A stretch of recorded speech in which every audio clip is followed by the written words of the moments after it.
can't really press you up against the ceiling. This is the question I usually get on Instagram.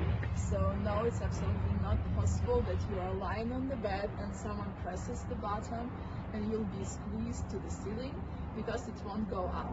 It won't go up because dynamically it can bring the load only 30 kilos. And already the bed itself and the mattress weights. So it goes very slowly up, and nobody can sit on top of the bed or lie on the bed when it goes up. When it's static, it can hold 300 kilograms or more than 600 pounds. And this is how you sleep, so you use the players.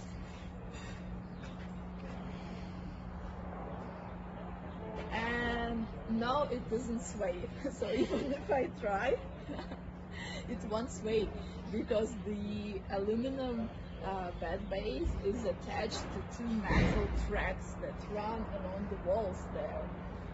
So whatever you do, it won't swing or sway.